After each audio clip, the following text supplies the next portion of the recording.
Gold, trusted gold buyers. మీరు తాకట్టు పెట్టిన బంగారాన్ని విడిపించి ఈ రోజు ఉన్న మార్కెట్ ధరకు కొనబడను.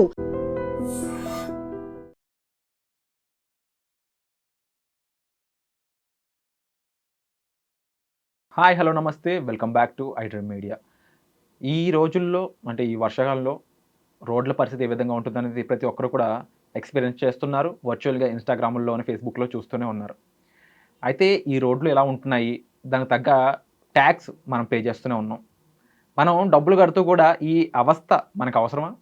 మరి ఎందుకు ఇలా జరుగుతుంది? దీనికి తగ్గ రెస్పాన్సిబిలిటీ, అకౌంటబిలిటీ ఎవరు తీసుకోవాలి? ఈ విషయాలన్నీ తెలుసుకుందాం. నమస్కారం సార్. నమస్తే అండి. ఒక హైకోర్టు అడ్వకేట్గా చాలా విషయాల్ని మీరు క్వశ్చన్ చేస్తూ ఉంటారు కదా. ఈరోజు మీరు క్వశ్చన్ చేస్తున్న విషయాల్లో మీరు ఇంకా క్వశ్చన్ చేయాల్సిన ఇంకొక విషయాన్ని, నా ఎక్స్పీరియన్స్ని మీకు తెలియజేస్తాను. రీసెంట్గా ఒక 4 days బ్యాక్ హెవీగా వర్షాలు పడడం జరిగింది. రెగ్యులర్గా నా కార్లో నేను ఆఫీస్ నుంచి బయలుదేరి ఇంటికి వెళ్తున్నాను అనమాట. అమీర్పేట్ మైత్రివనం ప్రైమ్ ఏరియా అని చెప్తా ఉంటారు హైదరాబాద్కి. హైదరాబాద్ అని పేరు విన్న తర్వాత ఎక్కువ మంది తెలుసుకునేది మైత్రివనం అనే పేరు, స్టూడెంట్స్ ముఖ్యంగా. అలాంటి ఏరియాలో ఆ జంక్షన్లో నేను వెళ్తుండగా 2 కార్లు మునిగిపోయి ఉన్నాయి అన్నమాట. కార్లు మునిగిపోయి ఉన్నాయి. ఆ రోడ్డు ఏ విధంగా ఉంది అంటే, రోడ్డు కన్నా కూడా దాని ఒక చెరువు అని పిలవడం చాలా పద్ధతిగా అనిపిస్తుంది అని చెప్పేసి చాలామంది పబ్లిక్ కామెంట్స్ చేస్తున్నారన్నమాట ఇన్స్టాగ్రామ్లో, ఫేస్బుక్లో. ప్రతి ఒక్కరు రోడ్ ట్యాక్స్ అనేది కడతా ఉంటారు. దానికి తగ్గట్టు అంటే ట్యాక్స్ లేనిది ఏ విషయానికి కొంచెం మీరే చెప్పండి. ఇవి కడుతూ కూడా ఈ వ్యవస్థలో ఈ అవస్థ పడడం అవసరమా అని చెప్పేసి చాలామంది నన్ను మిత్రులు, ఫ్రెండ్స్ అందరూ కూడా అడుగుతూ ఉన్నారన్నమాట, వ్యూయర్స్ ముఖ్యంగా. దీని గురించి క్వశ్చన్ చేయమని కూడా అడిగారు.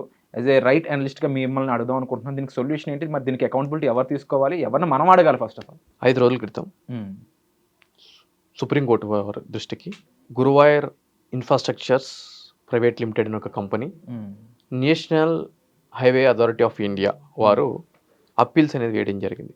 దేని గురించి అంటే, కేరళ హైకోర్టు వారు దృష్టికి ఒక కేసు అనేది రావడం జరిగింది.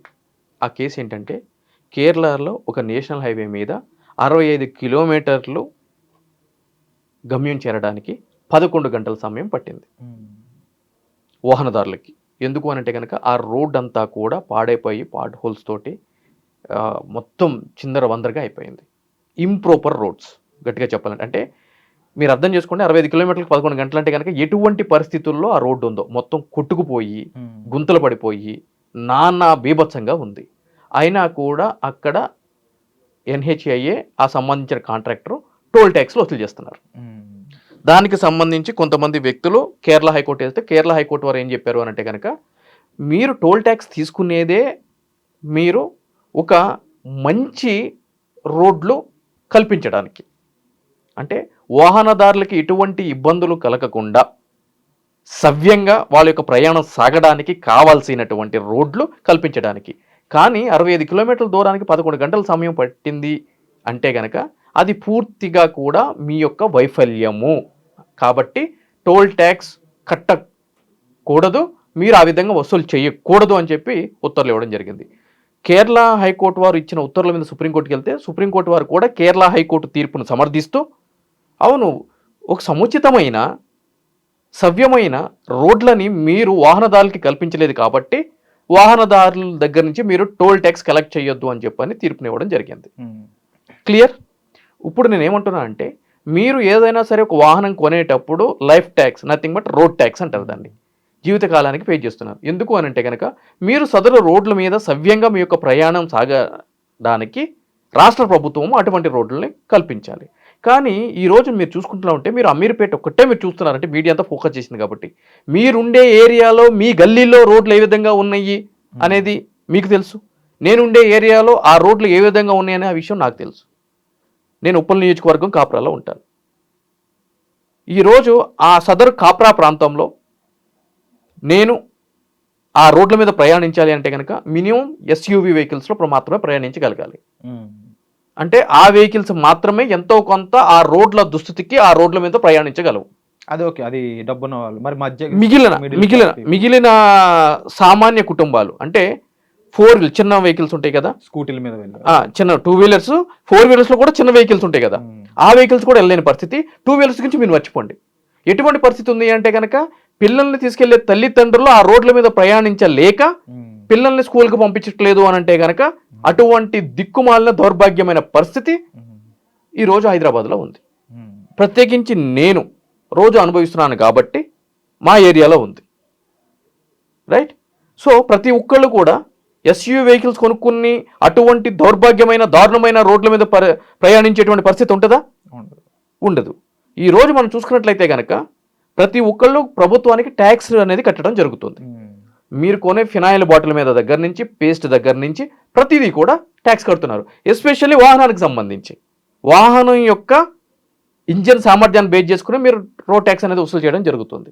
కాబట్టి ప్రజలందరూ ఇక్కడ తెలుసుకోవాల్సిన విషయం ఏంటి అంటే కనుక సుప్రీంకోర్టు వారు ఇచ్చిన ఉత్తర్వులు ఏవైతే ఉన్నాయో ఆ ఉత్తర్వుల ప్రకారం కూడా మీ అందరూ సంబంధించిన RTO principal secretary of the transport department వారికి ఒక అప్లికేషన్ పెట్టండి.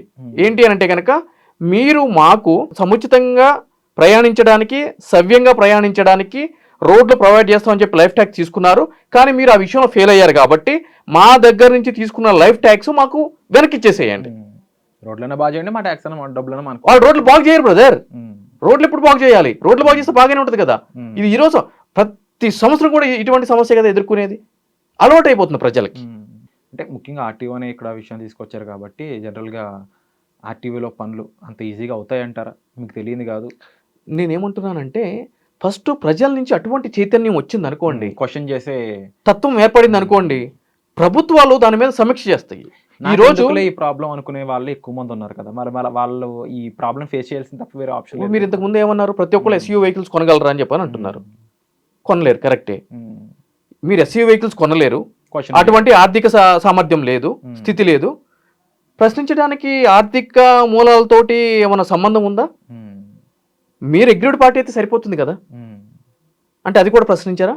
చేయట్లేదు, ప్రశ్నించట్లేదు కదా. ఎందుకంటే ఇప్పుడు మీరు అన్నట్టు ప్రశ్నిస్తే మీ యొక్క డబ్బులు వెనక్కి వస్తాయి. మీరు ఆ విధంగా అర్జీ పెట్టుకుంటే మీ డబ్బులు వెనక్కి వస్తాయి.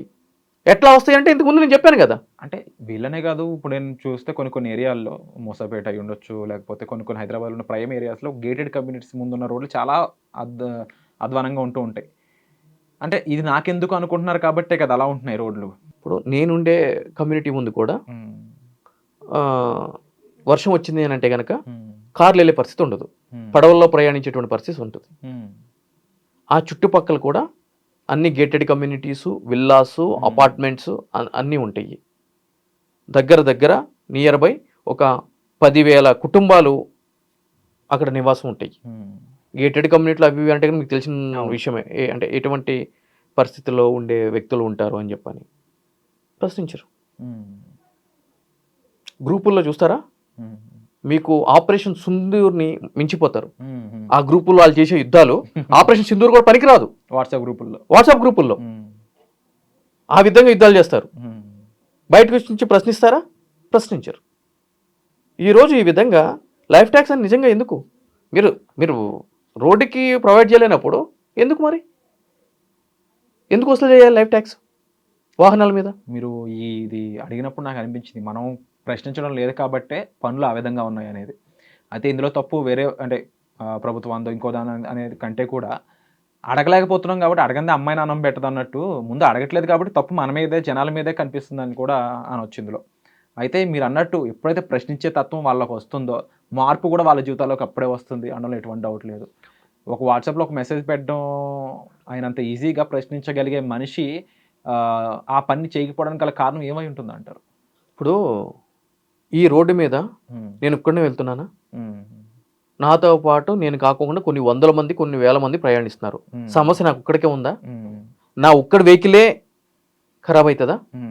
నాతో పాటు వాళ్ళందరికీ కూడా ఖరాబ్ అవుతాయి కదా అనే తత్వం. ఎప్పుడు కూడా మనం నాశనం అయిపోతున్నామే, ఎందుకు మన జీవితం ఇట్లా ఉంది అనేది కాదు సమస్య. నాతో పాటు విరాట్ నాశనం అయిపోతున్నాడు, సుంకర్ నరేష్ కూడా నాశనం అయిపోతున్నాడు కదా, అమ్మయ్య చాలు. మనం బాగుపడిపోయిన పర్లేదు కానీ పక్కన నాశనం అయిపోవాలి, 100% నాశనం అయిపోవాలి, 100% అయిపోవాలి. మన కుటుంబంలో ఏం జరుగుతుందో మనకొద్దు, పక్కన కుటుంబంలో ఏం జరుగుతుంది అనేది మనకు కావాలి. ఆ తత్వం ఉన్నంతసేపు కూడా ప్రభుత్వాలు అసలు ఎటువంటి ఇబ్బంది లేకుండా, ఏ సమస్య లేకుండా ఈ విధంగా పరిపాలన చేసేస్తాయి. అయితే నిజంగా మీరు చెప్పినట్లు మీరు ఇప్పుడు ప్రజల్ని క్వశ్చన్ చేయడం, ప్రభుత్వాన్ని క్వశ్చన్లు ఎప్పుడు వెనకుండరు. అయితే ఈ క్వశ్చన్ చేసే విధానం ప్రతి ఒక్కరిలో కూడా రావాలి. ఆ చైతన్యం రావాలని చెప్పేసి నేను మనస్ఫూర్తిగా కోరుకుంటున్నాను. ఇది రైట్ టైం అబౌట్ మీ వాయిస్ వినిపించడానికి. నిజంగా పరిస్థితులు మీకు ఇబ్బందిగా ఉంటున్నాయి, మీకు అనుకూలంగా ఉండట్లేదు అనుకున్నప్పుడు చైతన్యం కలగడం కూడా చాలా అవసరం. అలా కలిగింది కాబట్టి ఈరోజు లాస్ట్ కొన్ని రోజుల క్రితం ఆగస్ట్ 15 అని ఒక స్వతంత్ర వేడుకలు మనం చేసుకున్నామంటే అలాంటి చైతన్యం జనాల్లో వచ్చింది కాబట్టే జరిగింది. అలాగే ఇప్పుడు మనకు కావాల్సిన వసతులు దేనికైతే మనం డబ్బులు కడుతున్నామో రైట్‌ఫుల్‌గా ఒక సిటిజన్‌గా ఈ కంట్రీలో ఉంటున్నామో దానికి మనకంటూ కొన్ని హక్కులున్నాయి. మనకంటూ కొన్ని నీడ్స్ ఉన్నాయి. వాటిని తీర్చడం ప్రభుత్వం హక్కు. దాన్ని క్వెషన్ చేసే హక్కు మనకుంది. అయితే మీరు అడుగుతున్నారా లేదా? ఫస్ట్ ఫాల్ట్ మీ దగ్గరుందా? మీరేమనుకుంటున్నారు? తప్పకుండా కామెంట్ సెక్షన్‌లో మెన్షన్ చేయండి. వచ్చే ఎపిసోడ్‌లో మళ్ళీ కలుద్దాం. Thank you so much sir. ఒక రైట్ అవేర్‌నెస్ పాయింట్ మా ముందుకు తీసుకొచ్చినందుకు. And for more videos, Please subscribe to iDream. Please subscribe to iDream. Please subscribe iDream. And please subscribe to iDream. For more videos, subscribe to iDream. please like, share, and subscribe to the channel. Congratulations, iDream. subscribe to iDream. Subscribe to iDream. So subscribe to iDream Media. iDream की iDream team अंदर की huge congratulations. Please subscribe iDream Media. Please subscribe to iDream. Subscribe iDream. Please subscribe to iDream. iDream అంటే నా కళల channel subscribe చేసుకున్న నోరు తిరుగుతలేదు, మీరైతే గంట గుర్తు కొట్టండి. For more such videos, please subscribe to iDream. Subscribe to iDream. Please subscribe to iDream. Please subscribe iDream Media. Please do subscribe to iDream. Please subscribe to iDream Media. For best entertainment and information, please subscribe iDream. And don't forget to subscribe to iDream.